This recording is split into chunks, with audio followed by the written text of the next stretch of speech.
Okay, shall we start? Yeah. Thank you so much, everybody who's been able to make it, particularly to our speakers who are now in Ukraine. We can only imagine how difficult it is to connect, and people are busy with many other things, and the amount of stress that everybody on the ground has is a separate story. And just to say as well that, you know, we approached a lot of our friends in Ukraine, and so many were not able to join, either because they're just emotionally are not able to speak now, or are busy doing many other things. So we're extremely grateful for the people who came to speak to us today. And actually one of the speakers, I'll tell a bit in a bit, who was supposed to be here is not able to make it because he's on the Polish border helping at the moment. Just to introduce ourselves very briefly. So my name is Tetyana Dolghier, and there's Tetyana Dolghier. We called this event. We are from Ukraine. Originally, we are based in Scotland at the moment. My family is in Kyiv. Both my mom and my dad is in a territorial defense unit in Kyiv. So I have, you know, I'm living through this war with them and with other Ukrainians as well. Irina, would you like to introduce yourself? Yeah, hi everyone. Thanks for joining. Yeah, my name is Tetyana Dolghier. I'm also just a Ukrainian, and my parents are also still in Ukraine in Kropyvnytsky, hiding in a basement a few times a day when there's air raid sirens that go on, and they have become more frequent recently, meaning that Russian rockets can be dropped anytime, anywhere recently. And together with many people, I've also switched from my normal life, in which I'm an artist and working in the environmental sector, but over these days had to become an expert in all sort of things like bulletproof vests and ammunition and other things I honestly wish I'd rather not know about, but that's what we're dealing with now. So yeah, that's just a few words about me. Just if you want to say a few words about me, yeah. Context. Would you like to say something about the structure, Irina, as well? Oh yeah, we could, sure. So yeah, we're gonna hear, we're gonna introduce some speakers in a moment, but yeah, we will have about 25-30 minutes of testimonies from our speakers, and then we'll have a sort of commentary between Daria and Philip O'Brien, who is here with us today, on kind of what this means for the kind of actions that we can take. And then at the end, we will go to an open Q&A session. So we are hosting this event in a webinar format, which means that you can ask your questions via Q&A function at the bottom. If you can just type your questions in as we go, so that we can pick them up and ask them our panelists, that would be fantastic. Or you can wait until the end. But yeah, anyway, please do use the Q&A function at the bottom. Yeah. Shall we introduce the speakers then? Mm-hmm. Yeah.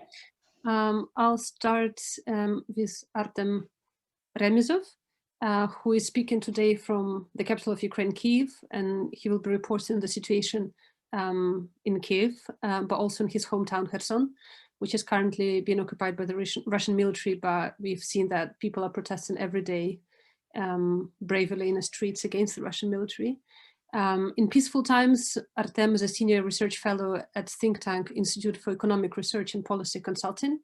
And for people who are watching us from Scotland, Artem also has a master's degree from the University of Glasgow. Yeah. Yeah. Oh, maybe we can introduce everybody and then, yeah? Mm-hmm.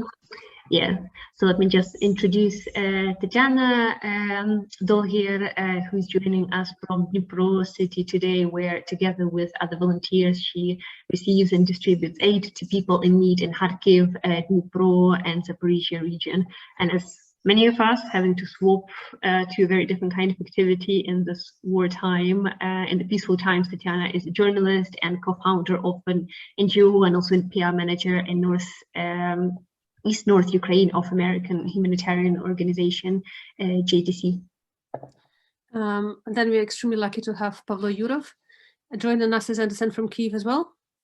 Right, and Pavlo Yurov, at the moment, he's working as a fixer and translator for foreign media in Kyiv since the escalation of the war, and in peaceful times, he's an independent theater director and a playwright, also based in Kyiv. And we also have Anna Hwil with us, who is a fellow feminist and curator, composer, and who's joining us from the Netherlands, where she's currently advocating for more military support for Ukraine.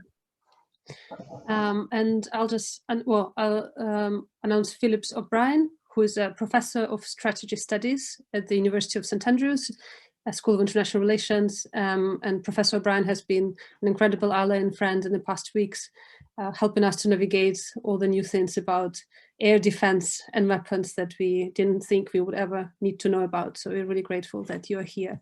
And finally, one of the speakers who was announced, Oleksiy Rudenko, who was supposed to be speaking from Poland, and he's currently at the Polish border trying to ship the bulletproof vests and other body armor to Ukraine. So, but he sent a message, and I will also say that in peaceful times, he's a PhD student in history at Central European University, but currently he's been trying to procure body armor and protective equipment for Kyiv, Odessa, Kharkiv, Mykolaiv, and Chernihiv, and other cities. And he's working closely with Ukrainian soldiers and volunteers at territorial army units, including my dad, and trying to get necessary equipment, protective equipment to him, because my dad doesn't have a vest or a uniform or a helmet. And Oleksiy has family and friends in Mariupol, family in Mykolaiv and Mykolaiv region. I also have family in Mykolaiv. And he says that he understands that without anti-air defense systems, we can't protect his friends and family. Yes, and we have his, as well, we distribute information about his initiative if you would like to donate and support him and his activities. And without further ado, I think we can probably have people speak and tell us what's going on and what have they experienced, and then we'll discuss how maybe we can help Ukraine in this situation. Yeah, shall we go in order, or shall we go in order as we announced? Yeah, so Artem, maybe you could start. Thank you. Yeah, hi everyone. Thank you for introduction and inviting me for this discussion. So yeah, I'm based in Kyiv right now, and I still work as an expert. With our think tank, we are trying again to gather people and to advocate for instance, for EU membership in Ukraine, because our think tank works on DCFTA, Deep Comprehensive Free Trade Agreements, and in general for European integration issues for Ukraine. Next week, for instance, we'll have a webinar, but actually it's really hard to plan anything at this moment, as you all know. But I will try to speak about the situation in Kyiv, but we'll cut it short since Pavlo also here, he represents Kyiv as well. So I will try to focus on my hometown mostly. I come from Kherson, from the south of Ukraine. So yeah, let's start from Kyiv. Actually, the Kyiv as a capital is one of the major points for Russia to capture in terms of strategy, but for more than a week, advance of the Russian forces is halted, and at the northeast and the northwest especially, but intense fighting happens in suburbs, in city satellites, so-called in Irpin, Bucha, Hostomel. So many people were stuck there, and some of my colleagues actually for several weeks they were trying to hide in the basements while Russian troops were moving through the streets and firing on the Ukrainian positions. Only recently, after numerous attempts, failed attempts, the evacuation corridors were established, and some people were able to flee and finally to relocate to safer spaces from outskirts of Kyiv. But many of the civilians, they were caught in crossfire, and they were also killed while trying to flee these small cities, urban areas. And one of my colleagues said she just recently her father just recently managed to evacuate himself, and he said that he still see dead bodies lying on the streets in these areas. So actually, we don't know how many people are still there because the evacuation is still happening. And Kyiv actually became this major point for those who flee Ukraine. So evacuation hub for internally displaced person that moved to the Western Ukraine through railway and through car roads. And then they become refugees if they cross the border to the European Union. Many people also come from the east and from the north, from cities that found themselves in much horrible situation, like Kharkiv and Chernihiv and Sumy. So they all move first to Kyiv and then, or Poltava, and then move to the west or to the safer places. So Kyiv actually is preparing also for potential battle and possible encirclement, and consequently for blockade. A lot of checkpoints were established around and inside the city, and works on reinforcement of defense structures continue constantly. Recently, the local administration also announced that it had set aside 2-week reserve of essential foods in case the city is blockaded by Russian forces. So now there are 2 million people in Kyiv, according to the local authorities. So half of the population remained here. And many volunteers and humanitarian centers operate in the city, supporting local population and military forces. And I could say just recently I went to my flat to pick up some stuff because I'm staying at a friend's place in more safer environment. So if you go, you can also take a taxi. Actually, the life a bit revitalized here, so more cars on the streets, including online taxis, small shops, kiosks have been reopened recently. Even some coffee shops are operating in the city, but it's still city feels really empty and silent. Actually, everybody is expecting this big push by Russian forces, but if you look on the map, I think they still don't have enough forces to completely encircle the city. I will stop here about the Kyiv situation, and we'll switch to the south, to my hometown, Kherson. The situation there is still different from other other cities. The town has fallen under occupation in the beginning of March, and after heavy fighting in its suburbs close to the bridge across the Dnipro River. So actually there was almost none fighting inside the city. Some ill-equipped territorial defense units were trying to stop Russian forces that were advancing inside the city, but they were killed almost immediately. But the major battles were happening around the city, so it was not kind of shelled like many other cities right now. It remained kind of peaceful. However, the Russian forces went different directions to Melitopol on the east and Mykolaiv on the west. So the major battles are happening there at outskirts of Kherson. And for 2 weeks, the city was kind of blocked and cut off from the rest of Ukraine, even from the small villages and small satellite cities, because Russian forces were not allowed anyone to enter and exit the city. Humanitarian corridors were not established, and that's why the majority of shops, big chain shops, are not really getting any provision of foods. So people rely mostly from villagers coming to the city, bringing food to local markets. vegetables, and so on. We don't know for how long the situation will continue, because villagers also need to get their food from the shops. So it's kind of some kind of stalemate right now. It's interesting that local authorities are operating in the town, including mayor and deputies.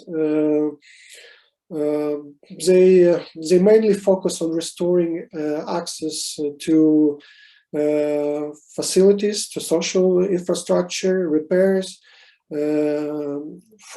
Many people lost their houses and got shot.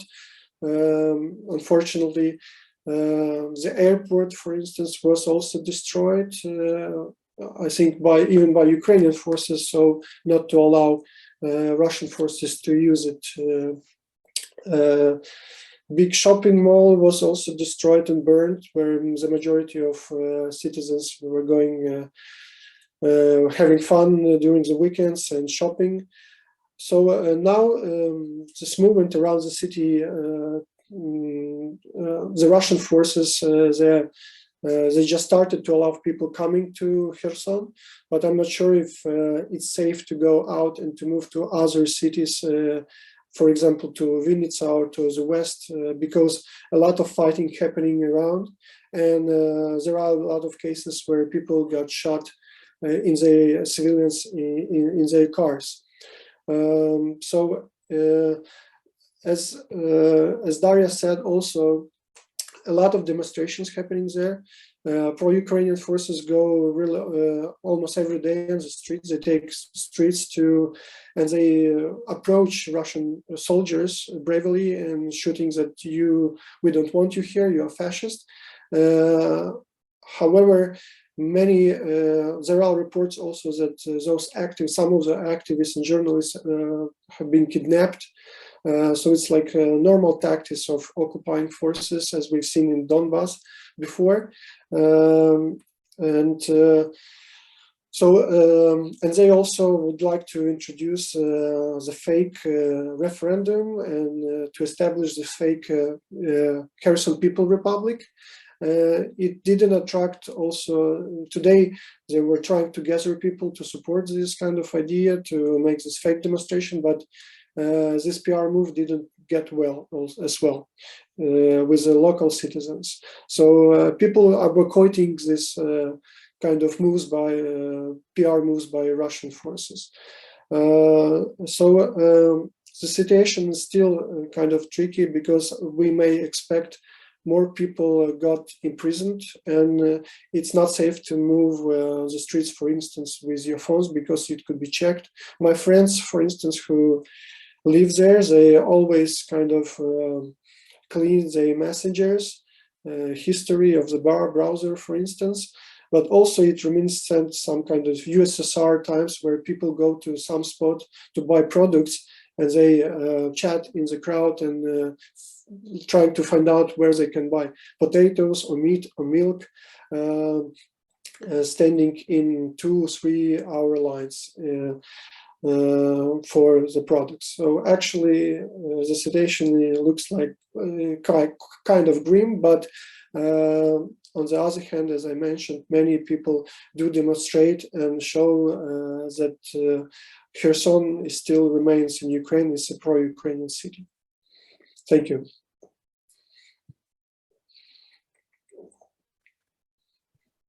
Thanks so much, Artem.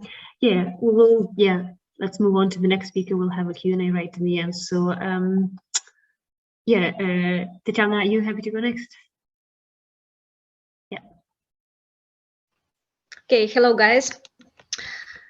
I want to ask you, sorry, maybe my speech will be a bit emotional, because just right now I have received a picture from my friends who are currently living in Kharkiv region. And there were no spring flowers on that picture. There was a rest of crushed cluster rocket, which fell in the countryside, and thanks God, everyone is safe and nobody dead from this situation. Now I want to tell you about my ex-life, where I have been a public relation manager with well-paid job, with the office in the center of Dnipro city, with ability to travel, to buy all that I need, all books, all clothes, with a life which I wanted and I lived, and with a life which you all have now, living in peaceful European countries. But since 21st of February, my life was exactly changed, because I was dead as public relation manager, but I was born as a volunteer, and now I work as a volunteer non-stop, without working schedule, without holidays, without weekends, without resting, sometimes without eating and sleeping. We are trying to manage every hour, minute and hour, because our time can save lives of people in need, people who are suffering now from the war in Ukraine. Now situation in my hometown is Dnipro, is more safe and good, yes, than in another Ukrainian region, because since this war, we had only 3 missiles in my city, and only one person, thanks God, only one person were killed by this bombing. And I want to say that it's very important to keep our region safe and to defend our region, because now Dnipro hospital, they receive all injured soldiers and refugees and civil people from another regions suffering from war, like Kharkiv, Zaporizhzhya, Donetsk, Lugansk. They all are coming to my hometown, and our medical staff sometimes make really miracles, because they make people alive, people which are shot and which are nearly dead. So now we have another problem in my city. We have safe situation, but we have lack of medicine. We are nearly in a humanitarian catastrophe, because we need very much medicine, and we have money, but we have no possibility to buy it in our local pharmacies. That's a problem. And now I could tell you as a volunteer many stories, life stories of people, tearful life stories of people who are suffering from war, who are starving without food now, who are dying without medicine now, who are trying to escape from occupied cities. And I could tell you many stories about women and children who are killed by Russians while they are trying to escape in humanitarian corridors. Yes, green corridors. I could tell you many stories about the elderly people who are telling me that they are going to die in their hometowns instead of going abroad. But now I want to focus on some important facts because it's a very important topic which we are discussing now. I want to tell you some facts about situation in Ukraine for describing you our situation in general more clear. More than 300 Russian missiles have been launched over Ukrainian territory since the start of war. The targets of these rockets and bombs are hospitals, kindergartens, civil block of flats, factories and schools. Nearly 300 schools and 1,500 civil houses are destroyed. Since the beginning of the war, around 100 bombs were fallen on Mariupol city, its Donetsk region. More than 2,000 of civil people were dead as a result. The biggest danger for Ukrainian people in this war is going through the sky. through the sky, not from the ground, because on the ground we can defend ourselves. But from the sky, we are helpless. There is no chance to stay alive when you sleep at night, yeah, and bombs are falling just on you. There is no chance even to hear this air alert because you are sleeping. Recently, Russian invaders occupied Chernobyl and Zaporizhzhya nuclear plants. I want that you all notice that radiation has no borders. We have Ukrainian song which has such words. Every Ukrainian knows this song. The thing is that I have no home. I have no place to sit for writing my speech because I have no home. Thanks God I have my home now, but I don't know, will I have my home tomorrow or after day or after few days? And according to the United Nations, over 2.7 million of Ukrainians are homeless now, just for 18 days of war. And there is my last point. Today, Russian missiles bombed peacekeeping center in Lviv region. It's located just in 20 kilometers from Polish border, and it's very close to the European Union countries and to NATO. So as you can see, this war in Ukraine is more closer maybe than you thought before.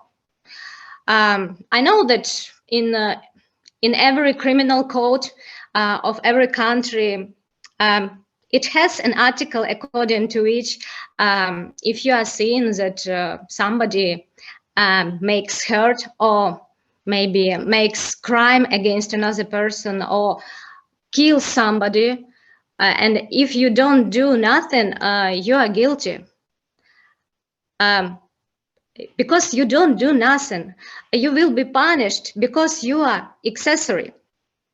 And I just want to ask you all, please don't be accessories of killing of million Ukrainians.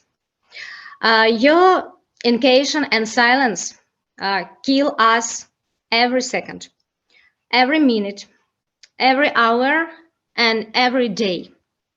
Your pride, your words, your worrying, that's cool, yeah.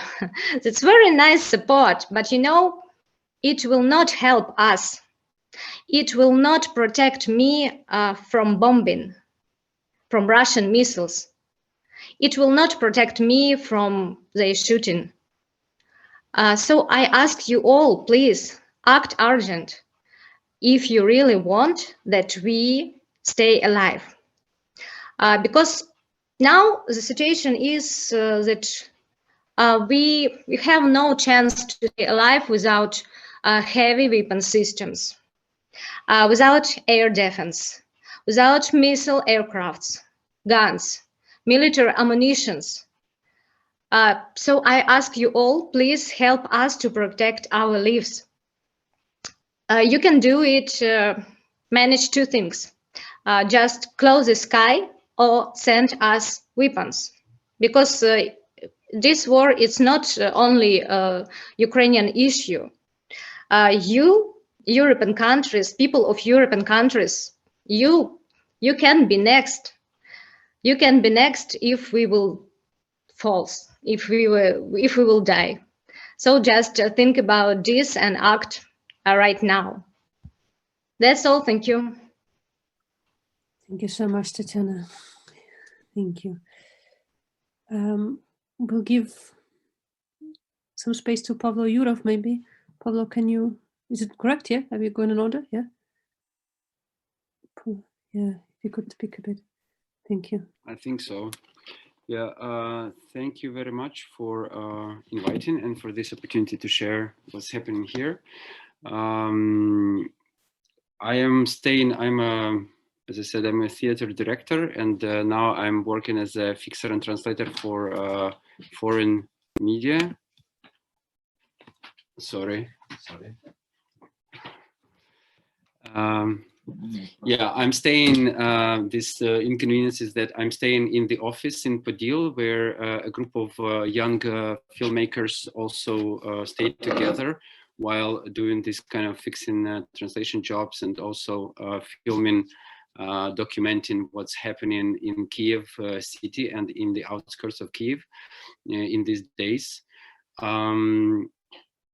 Yesterday, I went with Arte, French-German TV channel, to Irpin to film the evacuation of one of the old ladies who are staying in town still, and their relatives from abroad or from the rest of Ukraine are calling the volunteers who are working in the area to save their parents and grandparents.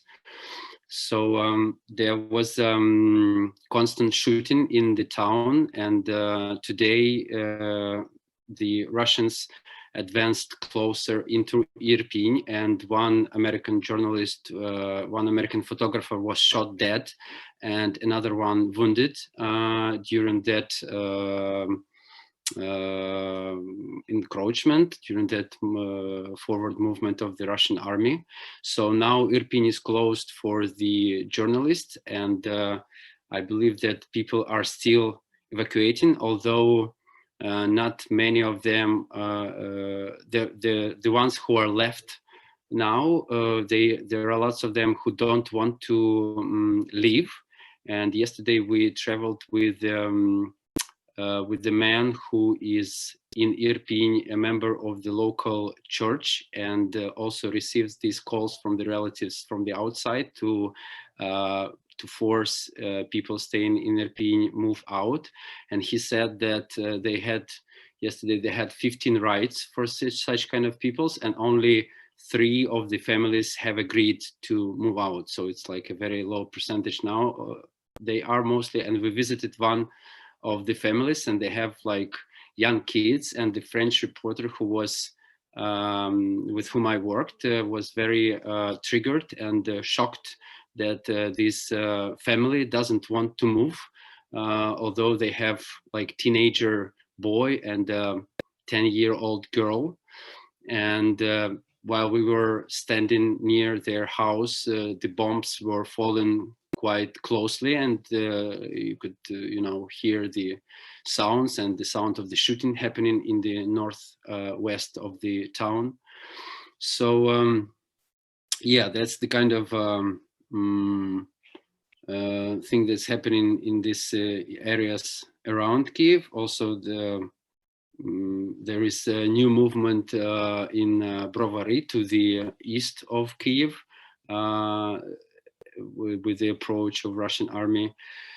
I personally don't see a strong political will from the European and Western countries to close the sky. So I will not be talking about this. I think that we need, and it's the matter of time and urgency, that we need ammunition and fighting equipment for our army in the first place, to fight effectively and to stop the Russian invasion and to stop the Russian forces. And also we need the air defense systems so that we could fight the missiles and the jet fighters from Russia. And this is, in my opinion, the thing number one in this scenario. And of course, it's important to continue with the sanctions, and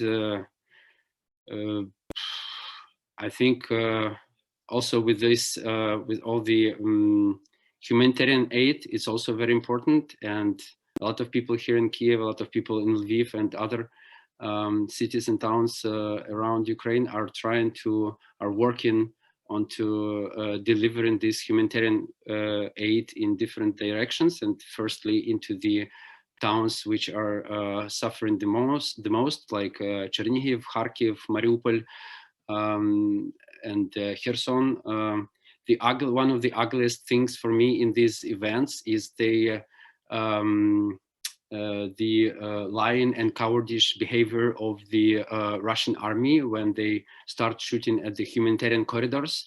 And basically, even when they say that the evacuation is agreed and people are gathering into the buses and trying to flee and escape, they still can start shooting at them at any moment. So it is not safe to go to the humanitarian corridor. It's not safe for the volunteers to go into the area to help the elders, to help the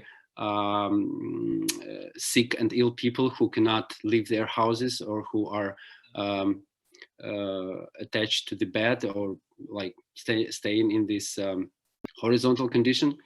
And yeah, so it is very important that the civilized world reacts to this inhuman behavior of the terrorist, fascist Russian Federation. And it has to be acknowledged that this nation, this country, is not the part of the civilized world.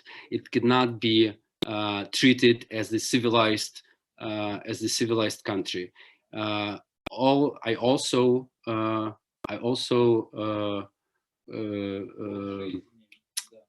appeal to boycott Russian culture, because everything that Russia does is political. And when Russia claims that sports is not political, religion is not political, culture is not political, it's a lie.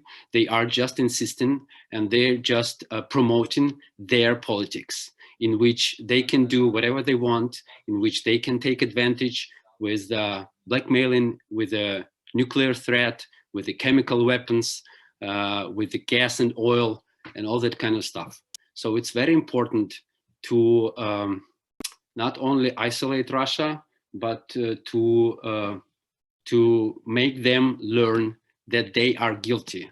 This is the problem of this country, that they have never acknowledged in their history that they have done wrong.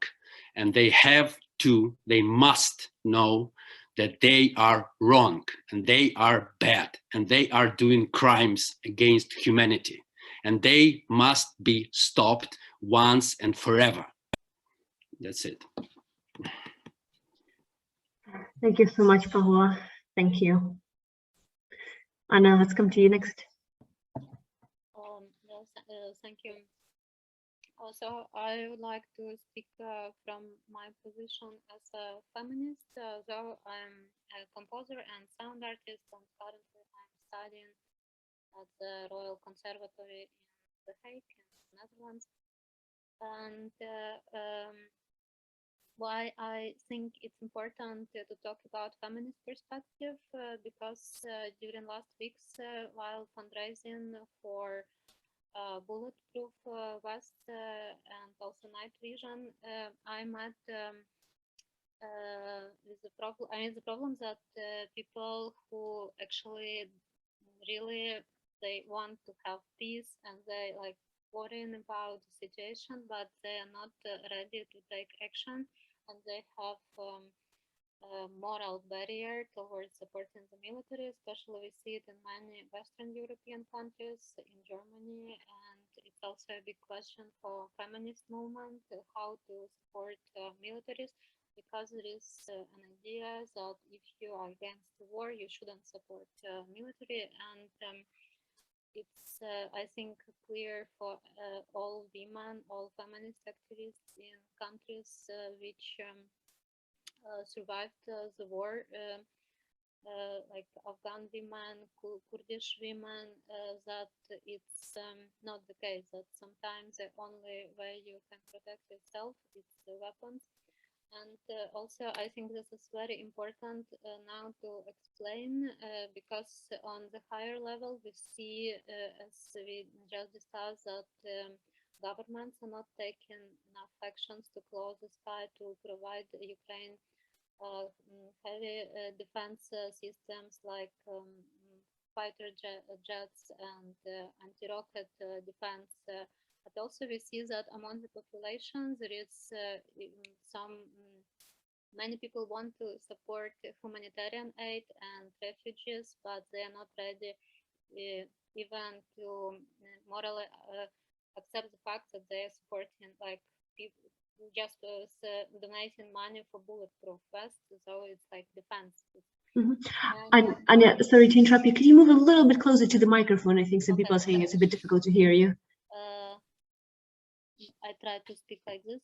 Yeah, that's a bit clearer. Thanks. I hope it was more or less clear what I was saying before. So why I think that the idea of empowerment should be reconsidered now in the feminist and leftist movement is that we should provide people with power, which is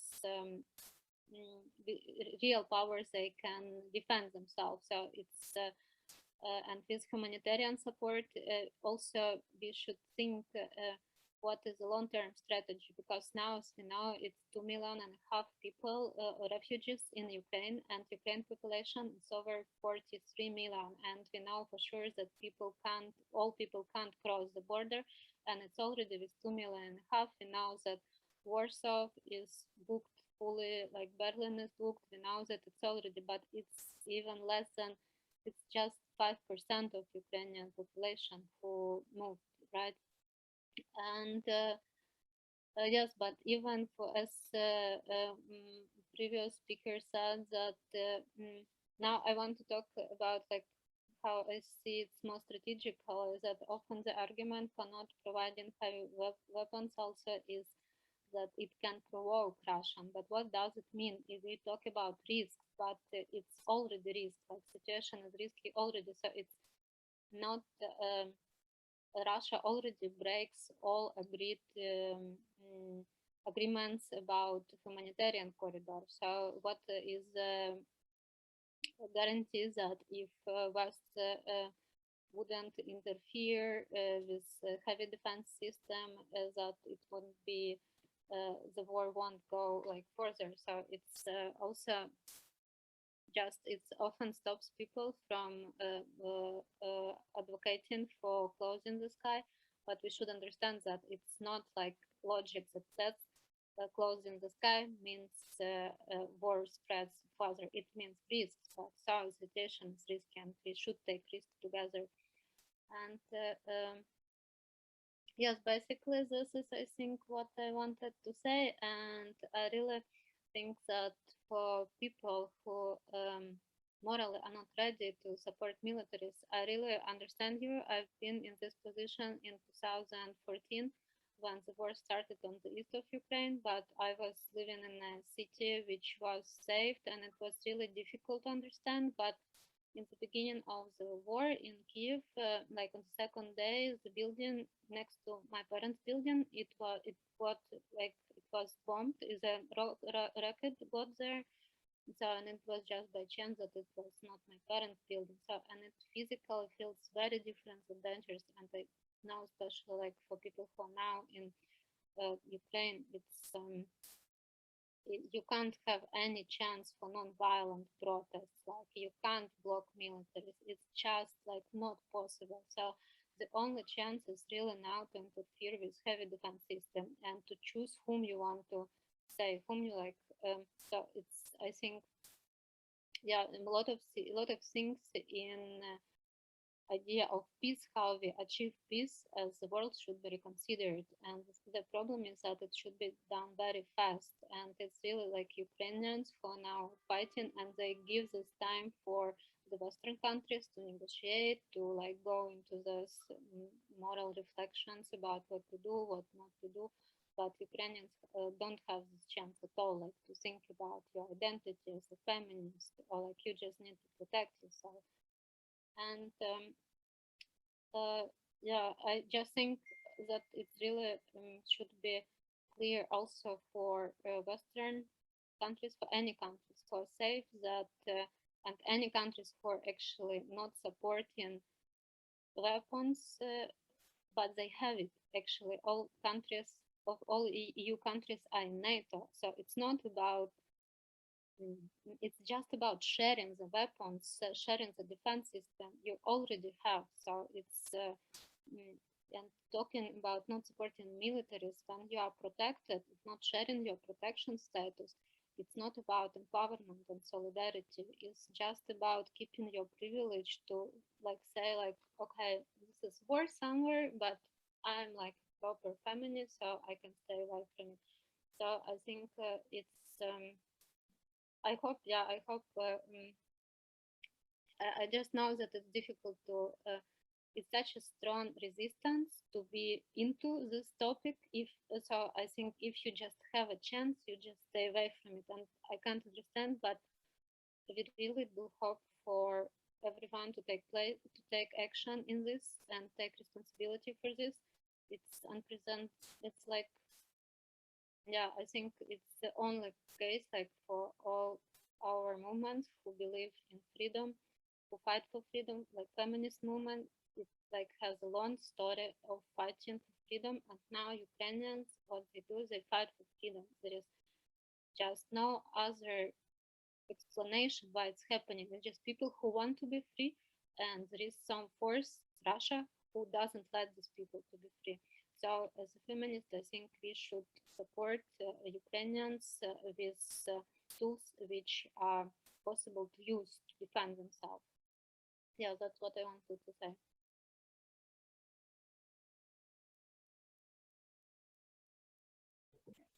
Thank you so much, Anna. Yeah, Philip, over to you. Thanks very much, everyone. I feel a little sheepish. I've never been to Ukraine, and I'm not Ukrainian, though I hope very much to go there as soon as possible and see it. I'll give just a brief outline of what we're seeing, I think, in the air war and what aid will help, because I think if you want to hear the best way to help Ukraine at the time. I have studied air power, sort of air power is one of the things I know relatively well. And I'll try to put in context, I think, what has happened so far in the air war and what really I think Ukraine could benefit from the quickest. It's all about getting aid in quickly at this point and making it effective. The good news, and I know you probably don't hear a lot of good news from your experience, is what Ukraine has done to this point is remarkable. That when we look at what has occurred, what people thought maybe the third most powerful air force in the world, fourth most powerful air force in the world, has basically been damaged tremendously. Most people were saying, oh, the Russians are going to get air superiority in a day, 2, at most 3, that they would rule the skies and be able to enforce air power. What the Ukrainians have done is simply denied it to them. Now, that doesn't mean they can't do damage from the sky, and they will continue to do damage from the sky. But what they can't do is do sustained operations, and that's hugely important. So while I know from the experience of what you're feeling with towns getting bombed and things like that, that's horrible, but it's not actually what they want to do. What the Russians want to do is to rule the skies over the battlefields, control where people are moving from A to B, keep the Ukrainians from moving, which they failed at hugely. So yes, it is horrible, but it actually is. What we've seen now is a failure by the Russians brought on by what the Ukrainians have done.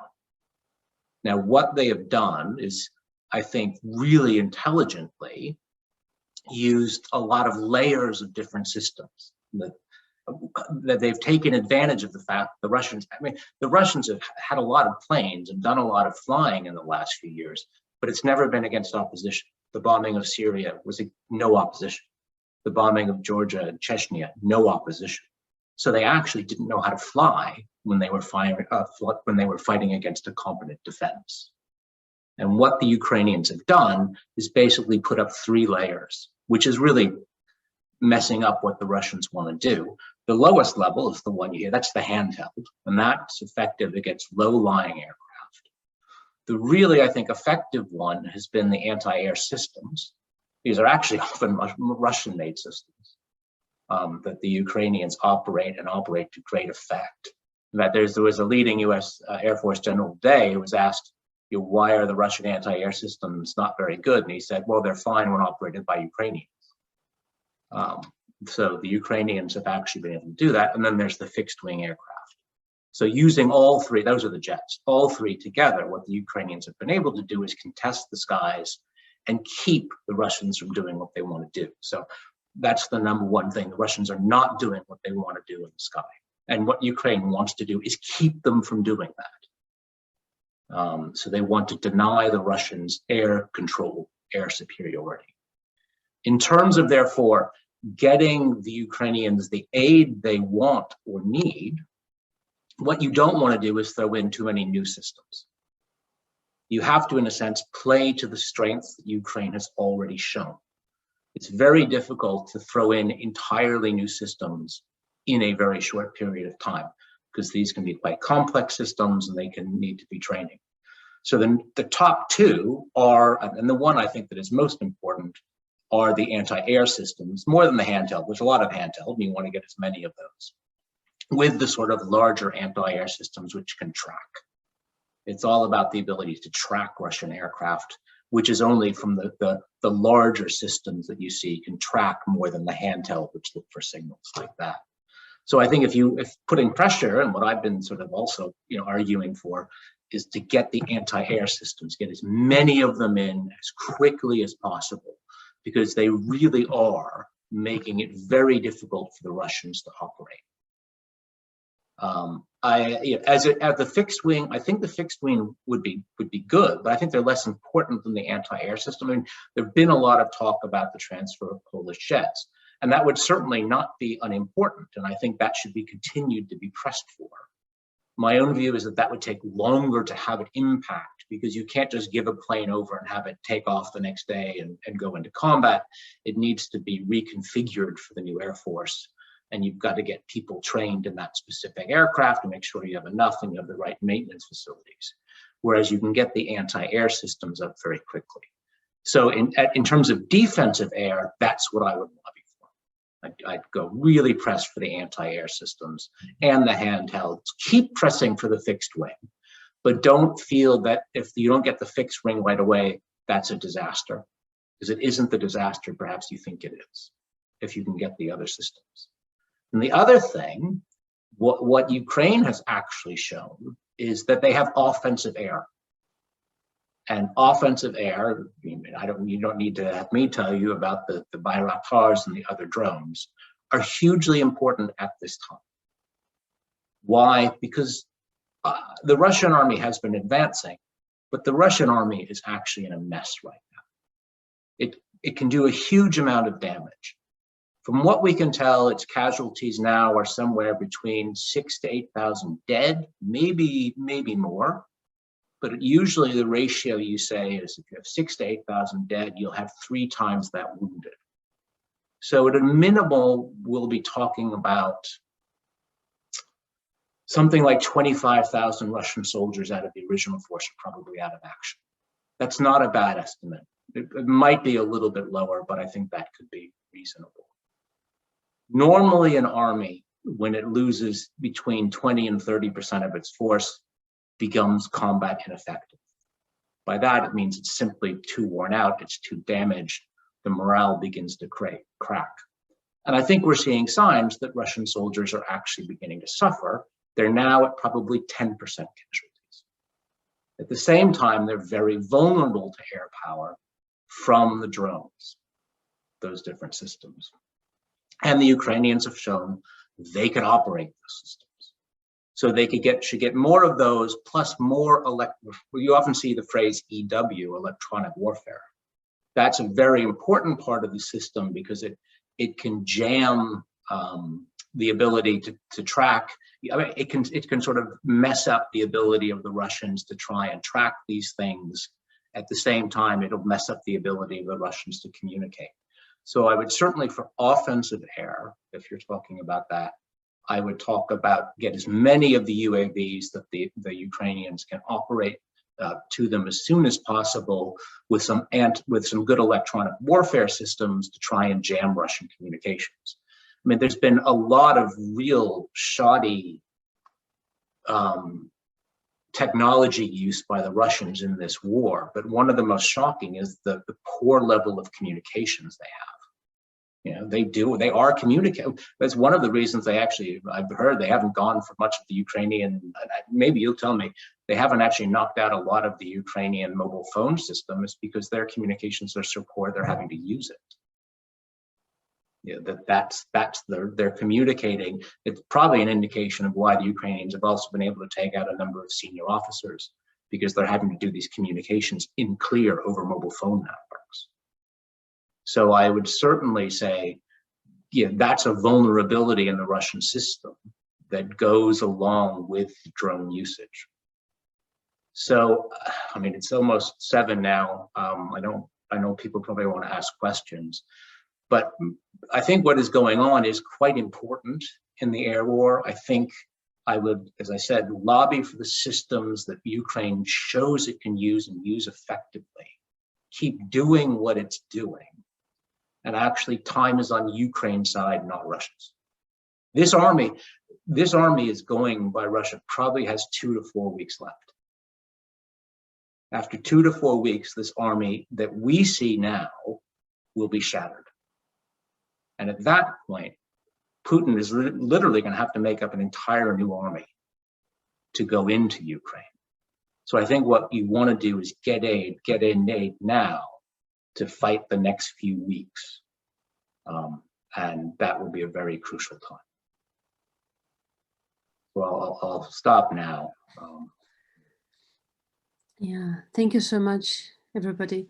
Maybe Ira and me can just say a couple of things and just open for the Q&A. But I mean, I think everybody raised the points that we were thinking to talk about, and we opened this conversation because here in Scotland, when we tried to call for kind of meeting on a Scottish level for the initiatives, and we realized nobody is talking about weapons. And in general, it's a very hard topic. You know, people for a reason don't feel engaged by it. You know, they don't feel like, oh, I immediately can respond. It's much easier to respond to kind of humanitarian aid and to think I can pass on food to children, you know, and blankets. It's a natural kind of condition.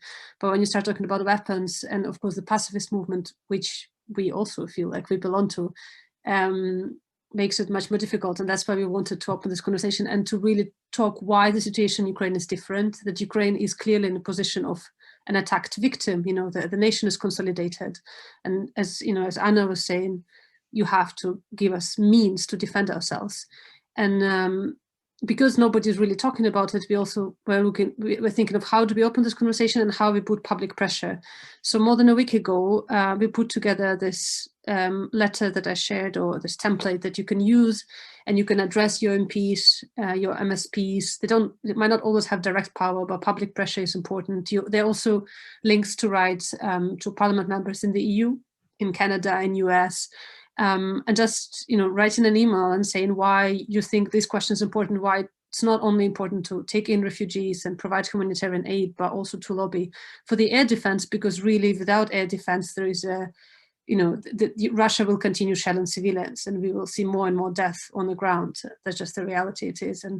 And so we're really asking you to think about this case in particular, and to act and to raise these questions among your movements as well. I know there are probably people who are leading initiatives in Scotland and in other places, and to talk about weapons, not only talk about refugees and humanitarian aid, even if it's a very difficult conversation. I don't know, Ira, if you would like to add on that.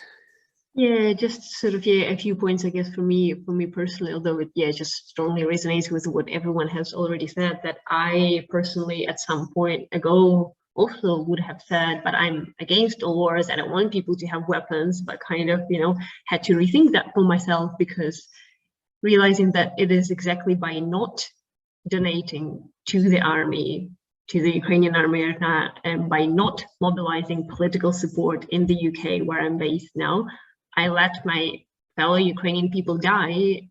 And it is as bad as that. And I feel like pacifist stance on this occasion kills, inaction kills, and each day that this war is progressing, it is claiming more and more lives of human and other beings. And we heard statistics from Tetyana, right, how many civilians have already died.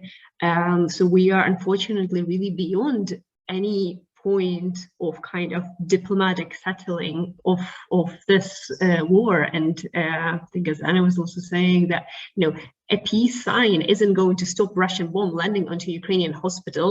A can of soup donated to a humanitarian aid group also isn't going to do that. What we need now, as many people have said already, is ammunition to counter Russian aggression so that we can defend ourselves and stay alive in the first place. So it's, I guess, not a question of an ethical, theoretical choice of supporting some abstract military supplies for me, but it's really a life or death question of providing this really vital military aid to my people in Ukraine who need to defend themselves. So that's just a quick addition there. Do people have any questions? You can either use the chat or use the Q&A function to type that. While you're thinking, we have prepared a couple of questions that we can ask. Nadia, do you want to go? If anybody on the panel wants to add or ask a question, reflect on what was said. I think one of the questions, and I know that people in the West are very concerned with, and I'll just open it to all panelists, is the fear of escalation, and that's why and I think Pavlo raises as well the debate between NATO can't close the skies, but already a lot of military equipment has been provided to Ukraine, right? Yesterday, US said that they're going to provide up to $200 million worth of equipment. I know that UK has provided systems already, but if Phil, if you'd like to comment on that question of escalation, and I have a question for the other panelists, particularly the panelists in Ukraine. What are you hearing about the morale of Russian soldiers? Because we're getting a lot of reports here and there in the West, and quite varied reports of morale, but you're closer to it. And I'd like to hear, within Ukraine, how are the Russian soldiers being described and their commitment to this invasion?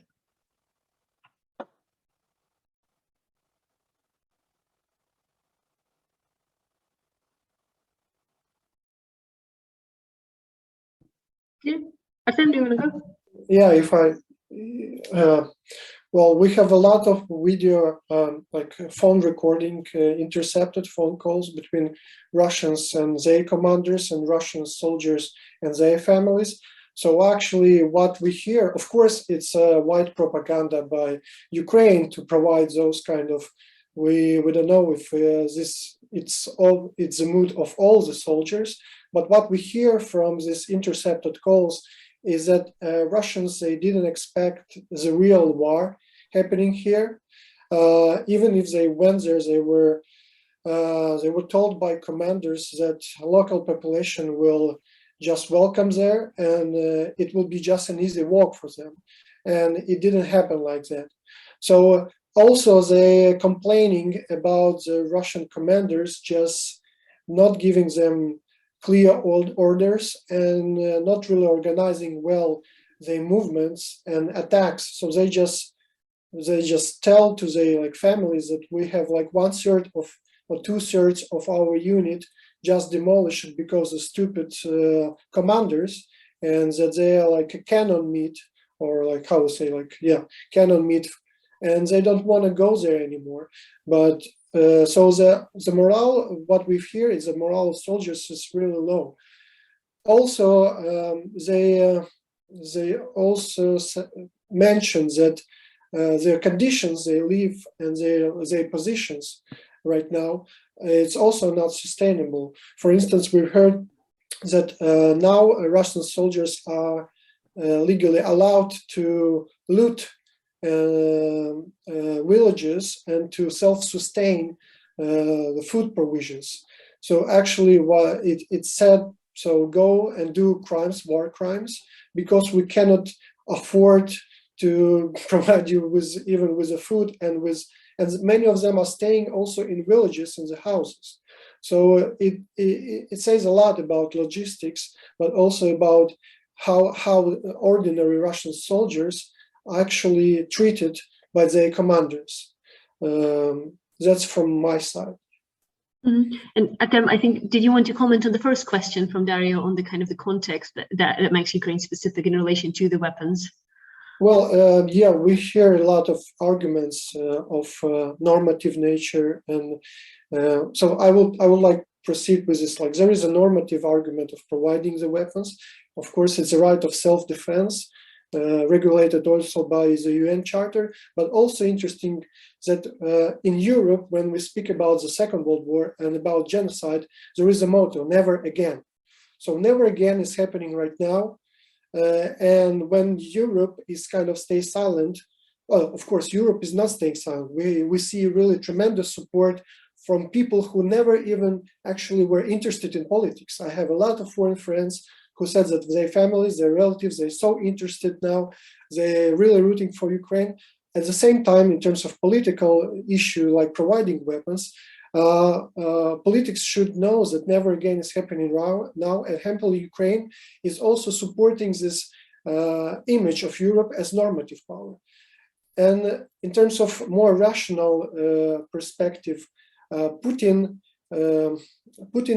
is when you see that the conditions that Putin put in front of US and Europe, that NATO should withdraw from those countries who joined NATO before, after 1997. So actually what Putin is saying is that NATO should not be present in Central European state and the Baltics. So actually, and if you see the propaganda coming from Russia, from internal television, they already planning kind of next move, and they're saying that the next country will be maybe Lithuania or maybe Poland. So actually, if somebody thinks that Russia will stop there, they will move forward. So actually, for Europe to stop it here now, even egoistically it may sound, so you just need to provide weapons here, so Ukrainians with their blood and force, they will stop Russia here before the war will come to your house, to your flat, to your apartment. So better equip Ukrainians now to fight it here by Ukrainian hands, even without supporting us in terms of manpower, just providing enough capacity in terms of arms. So that's also the rational arguments for the Western societies, as I may tell about. Thank you. Thanks. Yeah, Tetyana, do you want to come in and comment as well? No, I don't want to make any comment. I just have a question to our professor, or maybe our another participants. Since February, I have much time for thinking, and I'm spending many nights, unsleeping nights, in my thoughts. And the one thought is, okay, European people and NATO are afraid of the starting of the Third World War. Yeah, but I have a question. We all have a Syria, yeah, and participations in NATO troops in Syria. We all had a situation with Afghanistan and participation NATO troops in Afghanistan, yeah, in the war. I have a question. Why the country situated in the middle of Europe is not so important for you than another Arabic country? Why for half of the months you are all just watching on the genocide of Ukrainian nation? Why are you not interested in keeping safe European environment? I understand. I understand exactly what why you think that. The response that you would get from the White House or from London or Paris or Berlin is that this would be potentially an area that could trick over into a nuclear exchange if you get into direct fire. And that's what it entirely boils down to. That in the possible exchange of nuclear weapons, that if NATO moves actual hardware that it operates or soldiers into an area, and exchanges that, then that might be a way to trip over into a nuclear confrontation. And maybe that is not a rational fear, and Putin wouldn't do that, but that's the entire argument about that. The other thing I would say about the no-fly zone, that the no-fly zone at this point, I mean, what I think they should do, and I've said, is it should be used as a weapon to keep a chemical and biological weapon attack from occurring. And that what they should say is that if Russia escalates to non-conventional weapons, and that's not just nuclear, but biological and chemical, then they should bring in the no-fly zone. Because one thing we've seen is that if NATO intervened with its air power, the Russian Air Force would go. It couldn't stand up to it. So actually, it would mean they wouldn't use chemical and biological weapons. And so, I mean, personally, that's what I would like to lobby for, is a clear. It doesn't look like there's going to be a no-fly zone at this point, but therefore you set up a clear statement that says if Russia escalates the chemical and biological, then the no-fly zone comes in. And I think that would be a politically more acceptable position to have. And I think it would have real impact on the Russians, because I think that they would be so terrified from a no-fly zone at that point, they wouldn't necessarily go up. There's another, it would keep escalation. I mean, I know it's cold comfort to you because you feel it's total war. And it is in some ways total war, but it's not total escalation at this point, because there are other horrible weapons that could be used. And it's a way of and the Russians have a ton of them. And it's keeping the Russians from using those. And I know that's probably, no comfort to you, and you have extraordinary courage in dealing with what you're dealing with. I've never dealt with anything like that in my life. So I hope it doesn't sound patronizing what I say.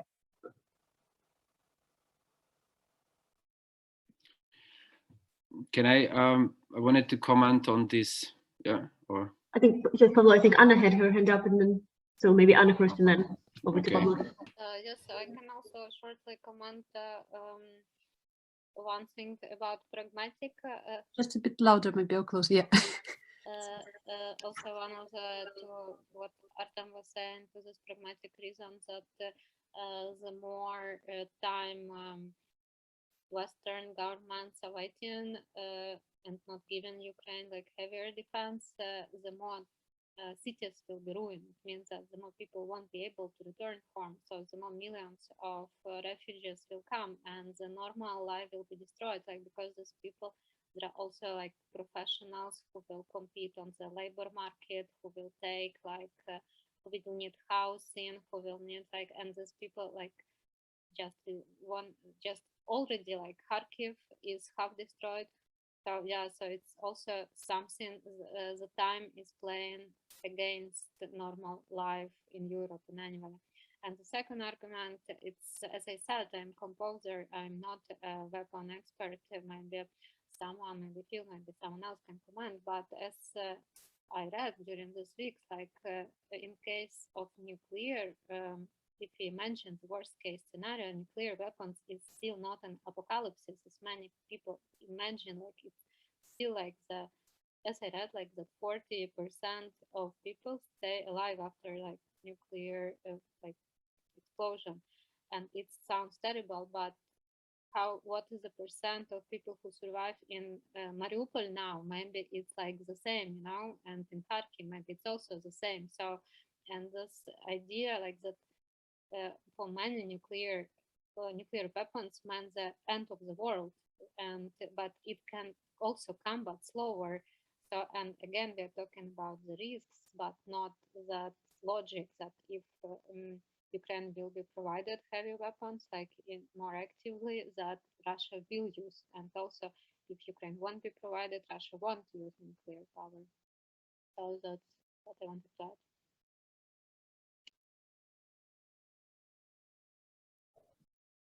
Thank you. Pablo?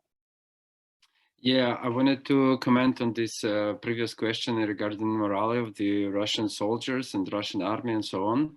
I am inclined not to believe in the recordings and the so to say natural perspective on their behavior, because in my opinion the way that the Russian state and army is built is basically forcing people into suffering, and they do that towards other nations as well as towards their own nation. And the way they treat own soldiers is totally and that's what makes it difficult to fight Russian army, is that they do not value the lives of own soldiers, and that means that they can shovel thousands of them up front.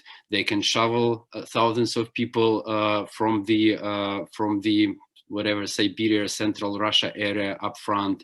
They have no value of human life, which makes it so horrible, and which basically creates the situation when the nation which battles Russia has to demolish and annihilate a huge amount of people, of real people, which their own state doesn't value in a very, I don't know how to say, cannibalistic, suicidal manner. And in that way, they don't need military tactics to fight, because they're not looking for the best options. They're just shoveling everything up front. That's why they need so much military, so much personnel, so many bombs, and so on. They don't care about how to use them smart way. They don't care how to use them effective way. They just put everything they got up front just to shovel and to make this fake referendums, create fake mayors of the occupied, captured cities, and create the alternative parallel reality in which the Russia is a peacemaking country, and the people who live in Ukraine really want to become the part of whatever Russian world is. So, and that's why also they don't provide their own army with the supplies, forcing the army to loot, forcing the army to rob the citizens of Ukraine, and in a way putting these people into barbaric, very ancient way of behavior, of treating others, of treating people, basically degrading them to, like, I don't know, 1,500 years ago, basically. And that's kind of like the issue to be dealt with, the issue to consider, and because it's a huge dilemma, in my opinion, to battle such kind of treatment. And in any situation where our army or any Western army is concerned and makes some kind of moves and maneuvers to decrease the danger for own personnel, the Russians don't care. They just don't give a fuck. And there is a certain amount of psychopath there, I believe, that are totally okay with that. And there are people that are forced, that are threatened, that are taken hostages into that situation.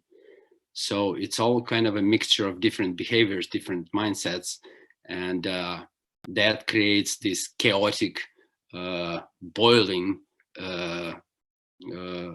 dangerous, and life-killing matter, substance, which the Russian army is.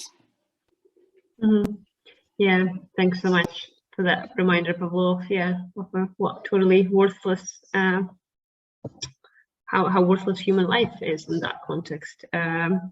Yeah. I have one more question to all the panelists.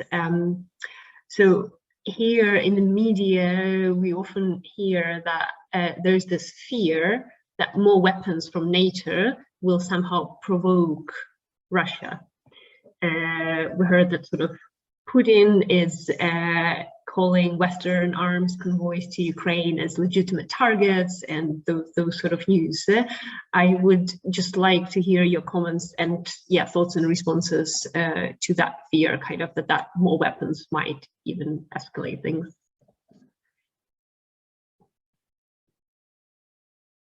Yeah, Artem. Well, one example how it may not escalate is an example of Turkey. Turkey is a NATO member, and Russia officially kind of alarmed Turkey not to sell effective Bayraktars UAVs to Ukraine. Turkey didn't listen, and nothing has happened. So it's only one country. Of course, Turkey has different relations with Russia. It buys from Russia actually anti-aircraft system in contrast to the US, but still also Russian army is kind of overstretched right now, and they focus on Ukraine. So actually Russia doesn't have also capacity to escalate even if it wants to. So first it's Turkey, the second it's actual capacity of the Russian armies that we've seen what it's capable of. Russian army couldn't suppress Ukrainian army in 2 weeks. So what we would say about all the NATO army, even like US army. So I don't think it's also Russia behaves as a hooligan. Putin likes this kind of behavior as a hooligan. So once the hooligan approaches you, unless it doesn't, you don't strike him, you don't retaliate, it moves forward. So actually Putin sometimes and really oftenly bluffing, because he's not a big strategist, he's a tactician coming from KGB environment, which have this more like mid or short-term tactics rather than strategic one. So actually responding on Putin bluff, it's not insecure. This is security, to respond to Russia by actions. Yeah, Tetyana, do you want to add in on that? I want to respond. It's funny, you know, sometimes I think that we are really living in such some, I don't know, parallel reality, because really it's funny. 40 millions of Ukrainians don't afraid Putin. We are having bombing here every day, and we are still not afraid Putin. As my colleagues already have said, Russia is a country of fake. It's country of fake history, of fake military forces, of fake, I don't know, economical situations, because this country sells to all world oil, and people of this country are poor. 80% of Russians never was abroad. Never were abroad, and 30% of Russians still don't have gas system in their houses. They try to make their houses heat by wooden, but it's like we are talking about past century, you know. We are talking now about 1939 and about sick Hitler, who wanted to be a historian person, just to enter the world history as a winner. It's a sick person, and I don't know why we are all afraid of this person. We need to act against him, because Ukraine is not his main goal, you know. He wants to go ahead. No, that's all.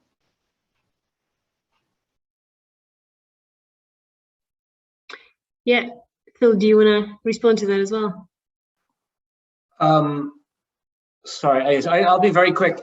It actually makes me think about, you're saying about how can you help. and actually building on what both people have said, that's a bluff by Putin. He'll never attack anything in NATO because that will trigger a NATO response, and he can't handle that right now.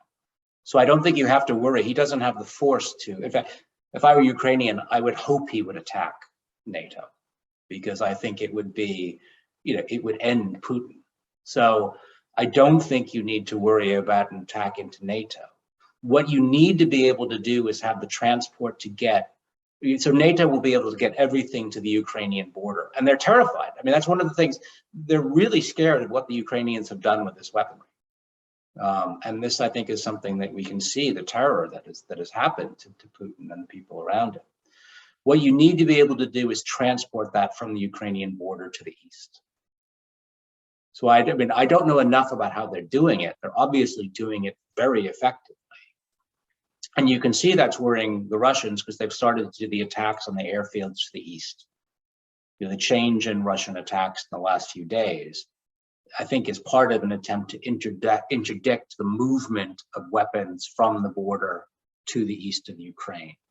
So, and I don't know what systems they're using, but certainly you might want to have in your appeal, some kind of logistical support to get the material from the west to the east. But I don't think that's all. I mean, it actually shows how weak he is right now, as was said. His threatening about NATO is literally meaningless. And so I think that he's been exposed to a certain degree, and I wouldn't worry about that. Thank you. Shall we? Yeah. Thank you so much. We could probably wrap up.